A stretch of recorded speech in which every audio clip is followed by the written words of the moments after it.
When it comes to discussing the realities of parenting, you can expect some sensitive material and occasional profanity. Listener discretion is advised.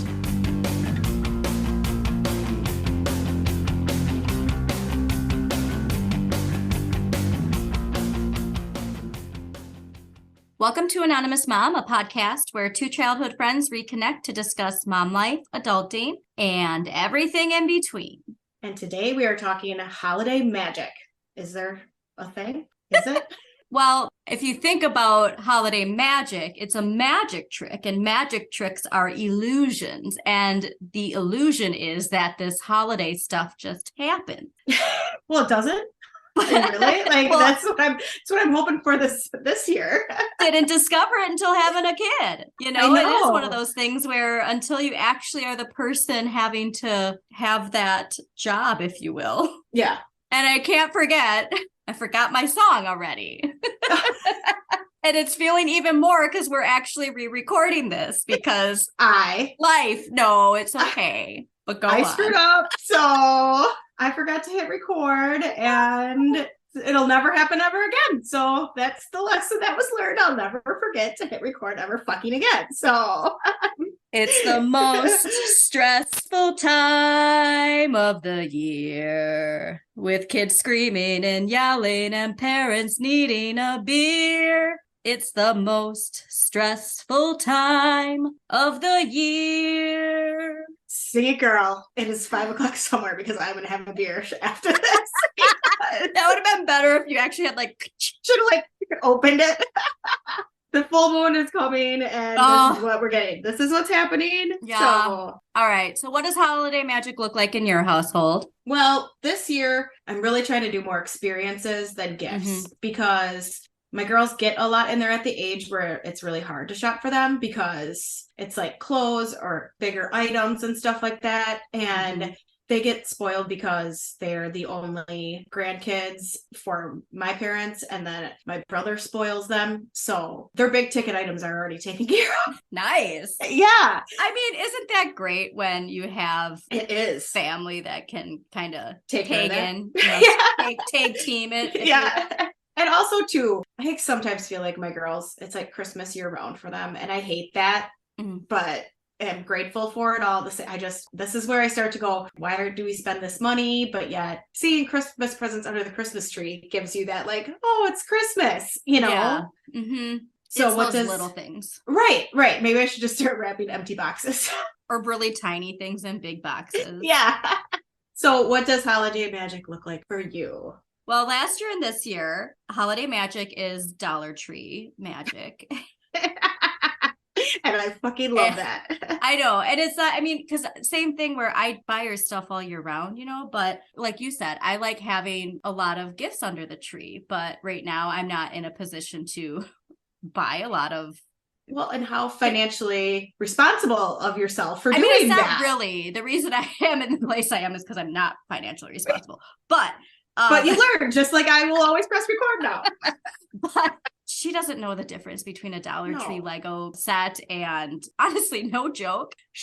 Last night, she gets her stuffed animal for bed and she's like, I gotta find Santa. And so she finds her Santa who's from Dollar Tree and has this crazy Christmas song. And she's like, oh, that's not for bed. Hold on. And she went and dug through and she found the little Christmas mouse that I got her last year from Dollar Tree. Oh. So and it's soft. So she doesn't know the difference. Like I know we are going to talk about it. So much societal pressure of what we're expected to do. And it's just silly, and then when you think about what brings my daughter joy is a dollar mouse toy from Dollar Tree. That might be for a cat. I don't know. But well, you know what? It brings her joy. Yep.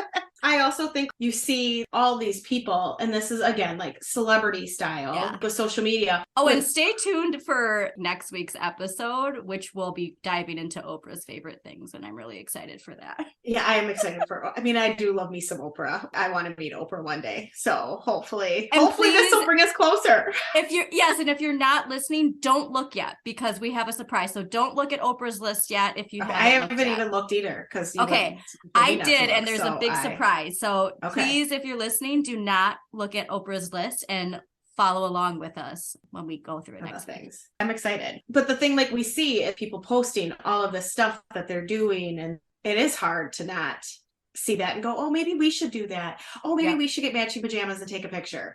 Oh, maybe we should do this as a family. And it's just like, do what works for you. But I think especially this time of the year, you feel like you have to do it for your kids. Is the stress that you're putting into it really beneficial? It's like the time where you're like, let's go to the pumpkin patch and do this fun family day. And like, you get there in 10 minutes, you're like, fucking A, I wish I would have never gone here. I'm all for those kind of things, and baking, you know, honestly. So then that's the other thing where you have the pressure of buying all the baked goods, and it's like, just get the rollout one and, you know, put some decorations on. So it's taking the stress by finding ways to still participate in the holiday magic without making it as stressful as it has to be. So it looks different to different people. She's happy. We bought this gingerbread man kit from Costco. The gingerbread man is already made, and you know, so it's things like that where it's like, okay, and she's going to be just as happy doing that, and it's less stress than getting all the ingredients to buy the gingerbread cookies and buy all the other stuff. So let's actually just talk about stress for a second. Yes. Please do so. Yes. From a 2018 article from Harvard Business Review, the American Psychological Association found that 38% of people say their stress increases during the holidays, and only 8% of people say they feel happier. A little depressing, 8%. But like I said when we recorded before, my mom is one of those 8%. Like, this is what brings her joy. And amazing. Yeah. And what's I her wish secret? I don't know. I mean, she decorates like flipping like 20 fucking Christmas trees. Like she is in Florida now, and there's 3 Christmas trees at her house decorated. Like she did that before they left for Florida. Like that is my mom. My kids, they start listening to Christmas music as soon as they can. Does she follow protocol and wait until after Thanksgiving? Oh, no. Of course not. I'm just kidding. On that statistic, I do want to just note quick. In 2021, about 40% of all households in the United States had children under the age of 18. So I'm interpreting this that 98% of parents say that their stress increases during the holidays, since it was 38% of people who say that their stress increases. Right. So, I'm saying that's all parents. Yeah. So AKA all parents statistically stress out over the holidays. And just a reminder too, creating holiday magic, also creating the stress, your children feel your stress, whether or not you express that stress or you repress it and try to hide it. That energy is felt. And the impacts of stress on kids, which we'll get to in another episode, is pretty alarming, which is things that we don't necessarily think about. And this isn't to shame parents, because we all have stress, and that stress is created from outside of our own abilities to manage, where, you know, financial stress and lack of time stress. I mean, all of these things that can create stress. We're not shaming parents for being stressed. It's just to be mindful of the fact that our kids feel the stress. But yeah, so for me too, holiday magic, I would say I love going and driving and seeing the lights and putting on the Christmas music. Mm-hmm.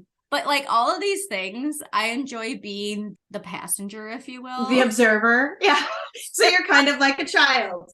I'm like, it's not as fun, but well, it's like one of those things where it's like, now that you have to do the holiday magic, I think that's where the stress comes from. It's like, okay, do you want to repeat what your parents did, or do you want to do new ones? Or and then you see what other people are doing, and you're like, well, maybe I want to do that. I mean, when we were younger, we used to drive around the area and look at people's houses who were decorated. And oh yes, I loved that one. Well, and then there was like the one in the park where you turn onto the certain radio station and it times it through.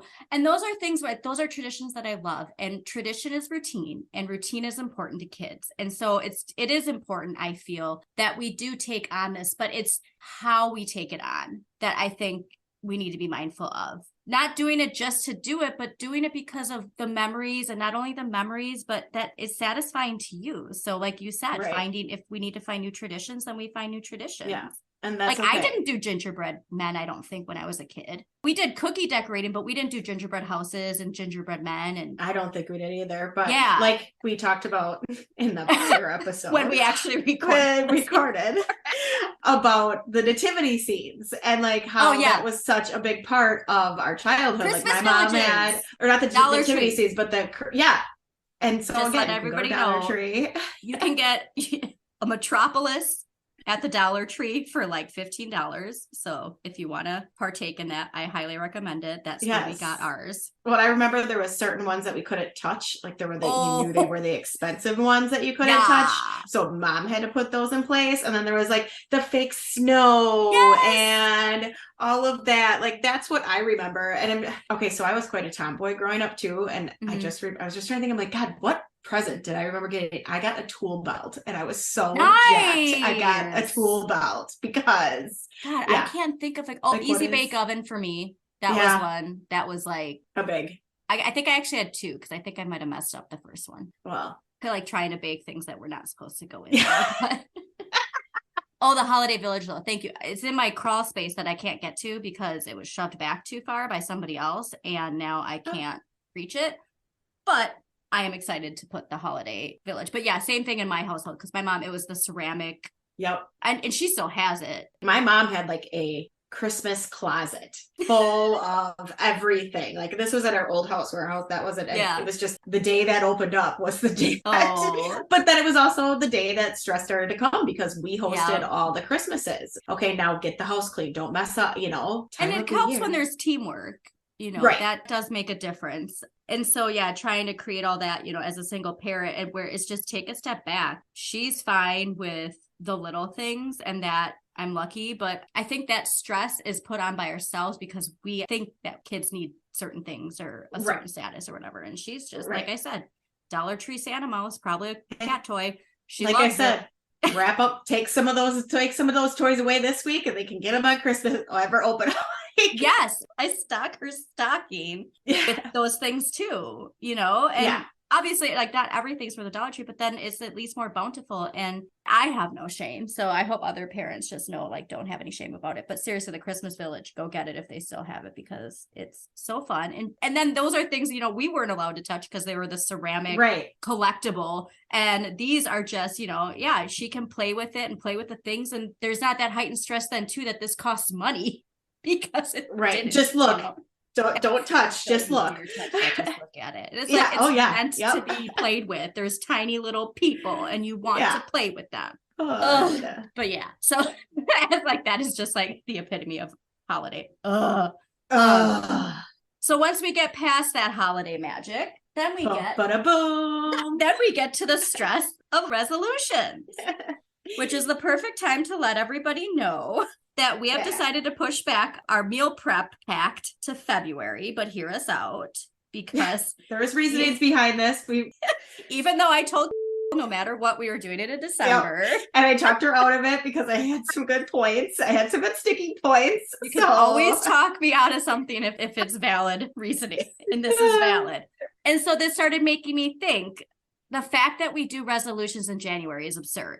We're all burnt out from all of that holiday magic creating. And we got to take all that shit down. The weather, I mean, especially in the Midwest, it's just not the weather to feel motivated. So we're here to say that we think resolutions should start in February. January is the time to decompress, reflect, think of all the wonderful positive things you have to be grateful for, but not so focused so much on the resolutions being all these negative things that you have to get rid of in your life. So I'm saying to all our listeners out there that let's use January as a time to reflect and then get the list ready. And then February is the time to really implement it. You get your batteries charged up again. And so we hope that in February, you'll join us for the meal prep. And we'll have some stuff come out. You know, I want to get some items up on our website that'll help with meal prepping, you know, like the containers and stuff like that I find useful since I found out that I'm apparently meal prepping and had no idea. But and I thought I was meal prepping and I'm not. You weren't. I was ready to plan. I was planning my meal prep, but I never took it any further. Wrote things down and watched TikToks. It's okay. But I did follow them. I made them what I wrote down for dinner. I'm proud of you. So this made me think too then, when did these New Year's resolutions actually begin? because that's something I never thought about until we decided to do this. So according to Merriam-Webster.com, New Year's resolutions have existed since the early 19th century and perhaps as far back as the late 17th century. Not only were people making those resolutions 200 years ago, they were also breaking them and using them as excuses for bad behavior before the new year. So just eat a bunch of shit and then overindulge and then say, don't worry, January, I'll get back on track. My thing everybody does bad behavior. Yeah. And this is my thing is like, you can still indulge and stay on a healthy track. I don't get this idea of it being an all or nothing. Right. So then I was thinking too, okay, well, what was the first resolution? Well, Merriam-Webster.com also says that a 1671 entry from the diaries of Anne Halkett, who was a writer and member of the Scottish gentry, contains a number of pledges typically taken from biblical verses such as, I will not offend anymore, which, yeah, good luck. And Halkett titled the page Resolutions. They wrote that on January 2nd, which could possibly indicate that this is when the practice was first being used as a New Year resolution, which I thought was pretty cool. So 1671. Yeah. So this shit's been going on a long time. And it makes me want to look into her too more. Nothing, what made you feel so guilty there, Anne? Yeah, exactly. I just love, I will not offend anymore. Okay, Anne. When it comes to the whole entire New Year's resolution, I think it all turns into like, okay, I'm going to do this, I'm going to do this, I'm going to do that, which you've probably made that resolution before. I'm 40 years old. I can probably tell you the amount of resolutions that I've made that have been the same, that have never changed. Yes. So this year, I'm going to go back and look at the things that I did, but didn't stick with, but I enjoyed. So like more of like journaling more and meditating, that sort of shit that you can do and just implement it and then stay the course. But I can't remember where I read this, but that's a good thing to go back and look at last year's and reflect on it. And why didn't you do certain things on the list? And then why did you do certain things on the list? For me, my most positive is I always focus on the lunar new year and not necessarily January 1st. It's the best time to write your intentions. And so like I said, instead of the like, oh, I didn't exercise as much as I wanted to, or didn't eat as healthy as I wanted to, I drank too much.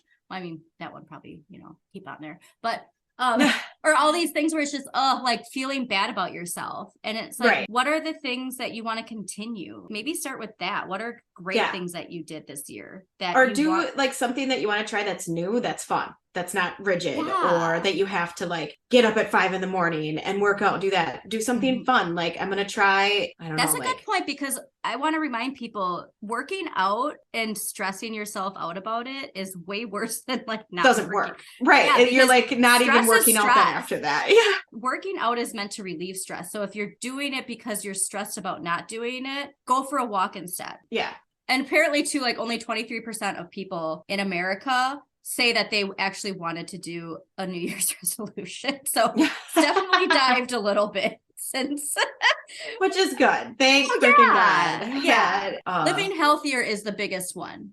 Right. I mean, let's be for real. Like this is when the gyms are making all their money being like, okay, get on board. Like, guilting you. Yeah. Guilting you. Like, did you do overindulge? And then that's like, well, yeah, that's over. Like, that's the point. Tis the season, like have some fun and enjoy yourself. Yes. And December was meant to be the month of releasing the stress. And, and it's become the opposite. Yes. Like I said, with January should really just be a month of release, getting back into the swing. Like we could think of it like moon cycles, you know what I mean? And February is like the new moon, and it's the beginning of the year. I feel like it should be, because January should be a month to just do all that releasing, reflect, and again, reflect positively. Think of all the amazing things that are in your life, no matter what. It's it's just so easy to think of all the negative things. And that's where like our brains immediately go to negative. I feel like sometimes the positive can turn into, I did this.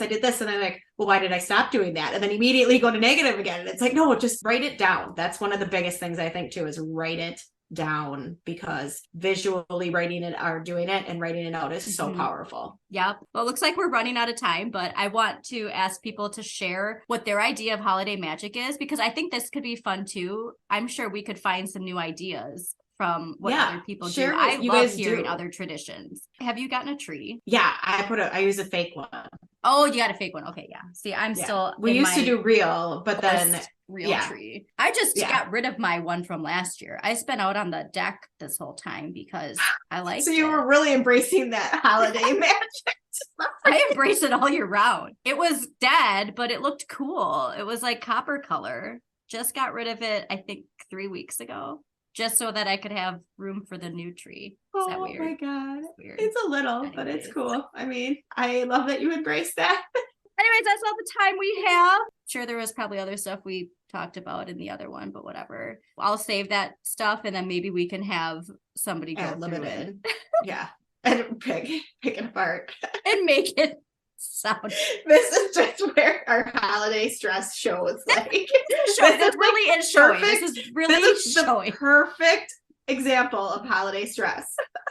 It is. So I had 500 other things on my brain. Yeah, yes. I had 500 other things on my brain this morning when we started recording. So that's why I've been tripping up on my words, because I'm thinking of all the other things happening right now. That's okay. This is perfect. This is perfect. Thanks for tuning in, everyone. And tune in next week as we go through Oprah's favorite list, but please don't look at it ahead of time and join us in our fun.